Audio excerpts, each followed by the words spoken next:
Hello, I'm Josh, one half of Melandra Jacks. You're now watching Little Libraries, which is an art installation as part of the Festival of Libraries by Manchester City of Literature. There's four more of these little installations popping up around libraries in Greater Manchester for part of the festival, and I hope you enjoy it, and I hope it's something that is a little bit different. So please enjoy this little library. Look at us in this little library. Marvellous, isn't it? If you want to find out more about both the Festival of Libraries and also Melandra Jacks, scan the QR code that is in front of you. Speak to you soon.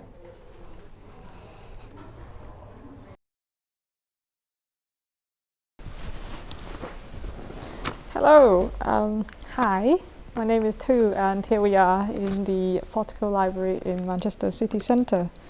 First of all, a little bit about myself. So, my name is Tu. I'm a volunteer at the Portico Library. I've been here since 2019 and have absolutely no intention of leaving. So, the first question is, what do I love the most about reading? For me, personally, what I love the most is that I can take a lot of time with the information in the book, and it's just that you can always revisit it, and you can take your time to go over it and over it again if you need to, and that I think that's quite liberating, and it helps me a lot, especially when I am doing my study, or like to be able to take notes is very important. Quickly go to why a library is important to the communities. So for me personally, I think libraries are more than just about books, but are also about the people and the space that surrounds it. Libraries are a social and a safe space for people to come in and to be in. I'll just talk about the Portico in particular, in how the Portico as a library is very important to, I would say, the community, but also Manchester specifically. So it's okay, I got a bit nervous, I'm sorry. So when you come into the Portico, immediately you're feeling very welcomed, because everyone here lives by the standard of being very accepting. They're very kind. I think once somebody has said that everybody in the Portico doesn't have a mean bone in them at one point, and I think that's absolutely true. They also try to have a diverse range of people who are able who are not only running the library, but also to be involved with all the activities inside and outside of it. And they try very, very hard to engage the communities in and around Manchester. So that is not just to take people into the library, but also to take the library to people. And in that way, it encourages learning and communications. And I want to also talk about the work that the library does here that makes it so special. So apart from being a living library, where despite the fact that the books on the shelves are over 200 years old, it is still being used by members and researchers and students, and it's being taken off the shelves to be used in exhibitions and activities, so it's not staying stagnant or being kept just as artifacts. They also do the conservation and preservations of these books so that they can last for future generations. And so if I can, because I always want to talk about it, is the library here has an adopt a book scheme where you can adopt the book off the shelf so it can be preserved, and in exchange for that you can have a token on the book that's dedicated to somebody you love, for example, which I think is absolutely amazing, because you're not only helping the library, but you can, in a way, you're putting yourself on the shelf as well. And in that, I think in that sense, the people that comes into the library, and the books on the shelves are all people, and that is just a beautiful thing. And the library also does works that at the moment, especially with the current directions, they're trying really hard to decolonize the content of the books. So they're all 215 years old, these books, original features. And there is this understanding that the content might not be updated for today's political and social climate, but the library is trying so hard to be able to keep that up to date and to get the inputs of others to make everything relevant again, to make use of what knowledge has been recorded. And I think that's extremely important for it to move forward and continue to evolve into just a center for learning and for the community to learn to communicate with each other.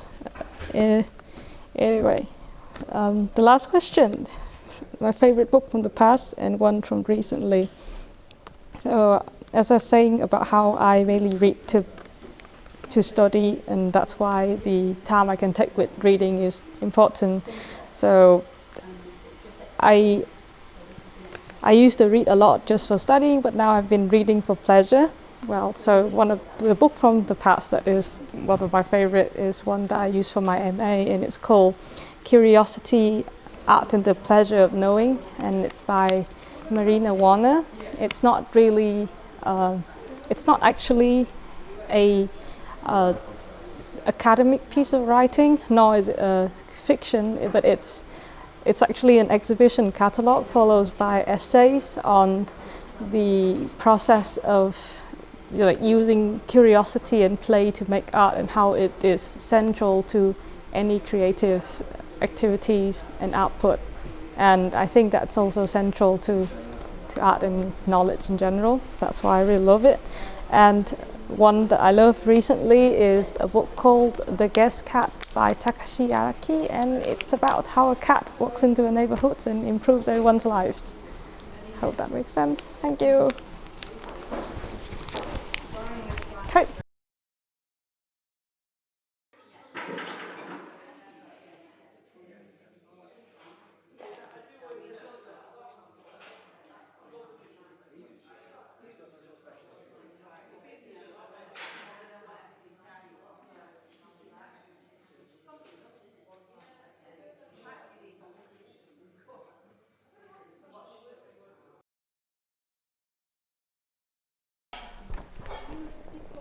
So my name is James, I'm 19 years old, I volunteer here at the Portico, and I am a writer and piano accordionist in my spare time, and that's what I do.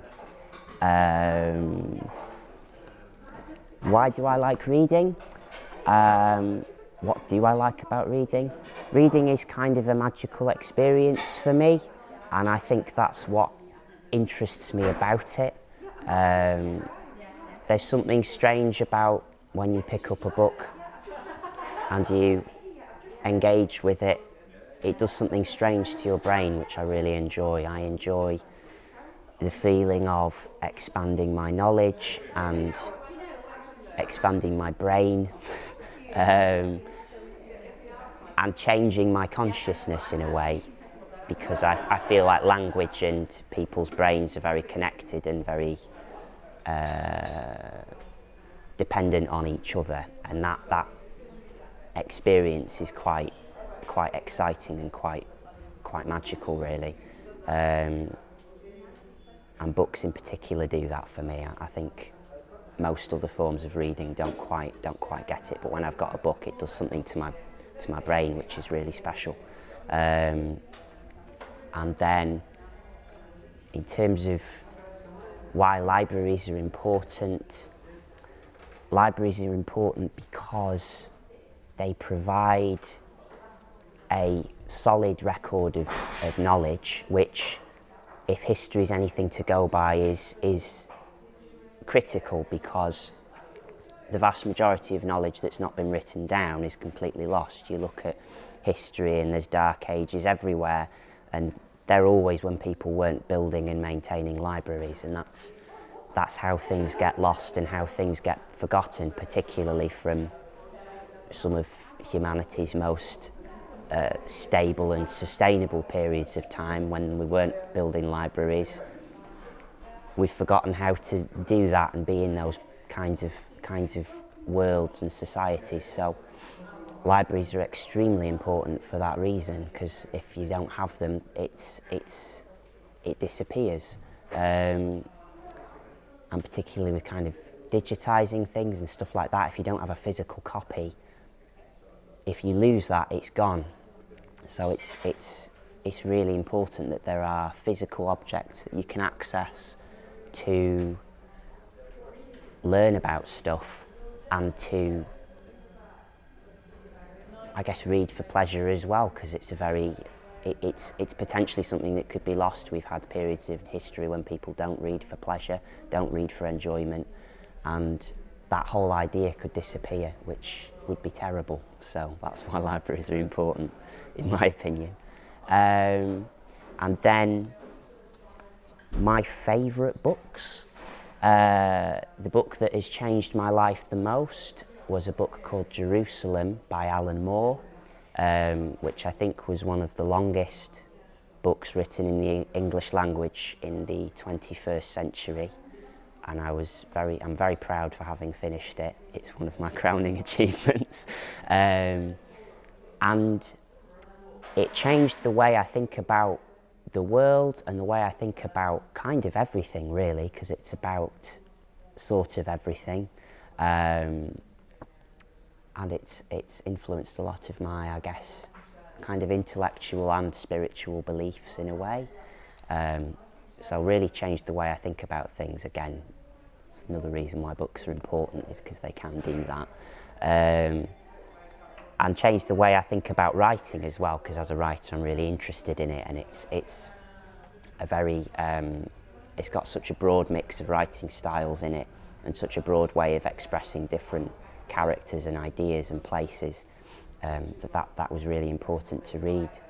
And then I think when I was younger, when I was a child, I used to really enjoy a series of books called The Edge Chronicles, which were brilliant, and reading them again now is kind of amazing, because I realise there's all this, because they're kind of fantasy books, sort of almost science fiction in a way. But reading them now, I realise there was a lot of content in there about quite grown-up things like slavery and ecological issues and kind of technology versus spirituality and all this kind of thing, which was quite interesting for a 9-year-old me to be reading about. And again, I think just the creativity of that really influenced me and had a big impact on my life and being. And yeah, rewired my brain in a way, reading all 12 of those. I've got. So, yeah.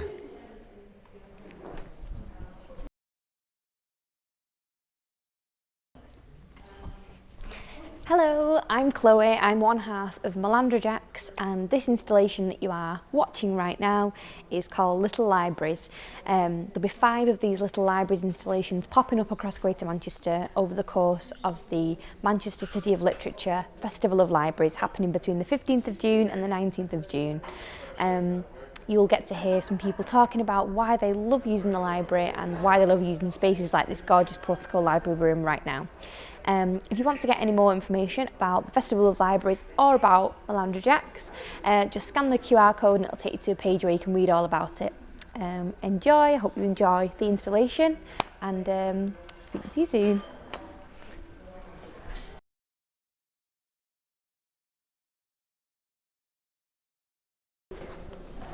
Hello, my name is Hannah Farrelly. I'm a volunteer at the Portico Library. I originally come from a country village just outside Chester, came to Salford really to study at university, and loved Manchester and Salford so much I decided to stay. So it's a question of why do I love reading? I love fiction, I love stories, they're just so empowering. I remember a quote, I'm probably going to get this wrong, by George R. R. Martin. It was, a constant reader lives 1,000 lives, a non-reader lives one, which I think is so true. It is one of the oldest versions of storytelling in fictions. It is why we know so much about history, is because people write it down because of books. History can kind of come alive through that. And it is probably one of the most empathic versions of fiction. You are literally reading into someone else's mind, someone else's thoughts. And I think that's amazing. I think that's such an amazing part of storytelling. Which is also a big part of why I love libraries, which is why I think libraries are important to communities and how to do this, because stories and books are very important parts of culture and we need them to continue on. And obviously Portico Library is entirely about, we have books here that are over 100 years old that need to be taken care of, and we need a library to do that. Part of sort of books I love at present, Susanna Clarke's Piranesi is one of my favourites right now. It's particularly a great fantasy novel that works on the commentaries on isolation. It actually does reference Manchester, it references Manchester to one whole. I also really love like the classics. I'm getting into that a lot more. Dracula is a really great book, but a very different book than people think. It's very much a horror, not a gothic romance. Jekyll and Hyde was a fascinating read because it's a twist ending at the end. So you see a completely different narrative. And it has a bit that you can only do in a book, which is where Hyde is described that everyone sort of can't really describe how he looks, just that they hated the sight of him, and that's something you can only do in a book. I think that's amazing. As opposed to books I loved in the past, I'm definitely a big Harry Potter fan. I think a lot of readers start off with him. Prisoner of Azkaban, Goblet of Fire, probably the two best ones, though I still have a lot of affection for Deathly Hallows. And is that it?